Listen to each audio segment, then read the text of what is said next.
We're at the heavy end of the industry. Nominally, I'm an engineer, but it must have been 10 years since I actually built or designed anything. The higher a man rises in a corporation like ours, the less he is concerned with purely technical problems.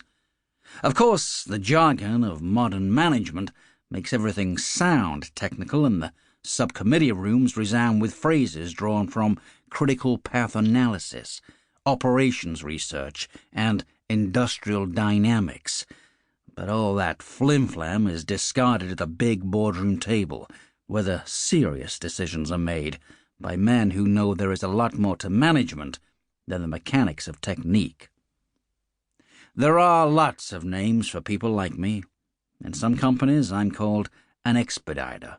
In others, a troubleshooter. I operate in the foggy area, bounded on the north by technical problems, on the east by finance, on the west by politics, and on the south by the sheer quirkiness of humankind. If I had to put a name to my trade, I'd call myself a political engineer. Geddes was right about London. It was cold and wet. There was a strong wind blowing which drove the rain against the windows of his office with a pattering sound. After Africa, it was bleak. He stood up as I entered.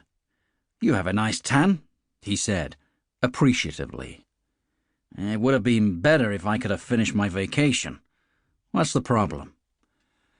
"You Yanks are always in such a hurry," complained Geddes. That was good for a couple of laughs.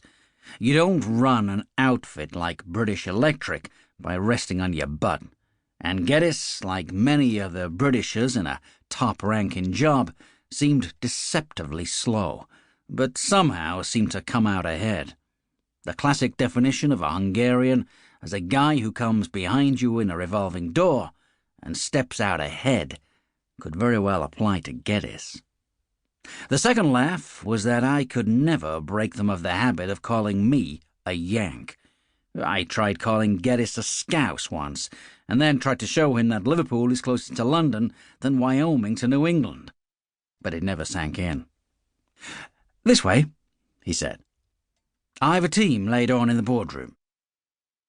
I knew most of the men there, and when Geddes said, "You all know Neil Mannix," there was a murmur of assent. There was one new boy, whom I didn't know, and whom Geddes introduced. "This is John Sutherland, our man on the spot." "Which spot?" "I said you were on the right continent. It's just that you were on the wrong side." Geddes pulled back a curtain, covering a notice board to reveal a map. "Nyala." I said, "We've got a power station contract there." "That's right." Geddes picked up a pointer and tapped the map. "Just about there, up in the north, a place called Bur Oasa." Someone had stuck a needle into the skin of the earth, and the earth bled copiously. Thus encouraged, another hypodermic went into the earth's hide, and the oil came up, driven by the pressure of natural gas. The gas, although not altogether unexpected, was a bonus. The oil strike led to much rejoicing and merriment among those who held on to the levels of power in a turbulent political society. In modern times, big oil means political power on a world scale, and this was a chance for Nyala to make its presence felt in the comedy of nations, something it had hitherto conspicuously failed to do. Oil also meant money, lots of it. "It's good oil," Geddes was saying. "Low sulfur content and just the right viscosity to make it bunker grade without refining. The Nyalans have just completed a pipeline from Bur Oasa to Port Luard, here on the coast. That's about 800 miles. They reckon they can offer cheap oil to ships on the round Africa run to Asia. They hope to get a bit of South American business too, but all that's in the future." The pointer returned to Boasa. "There remains the natural gas. There was talk of running a gas line paralleling the oil line, building a liquefying plant at Port Luard and shipping the gas..."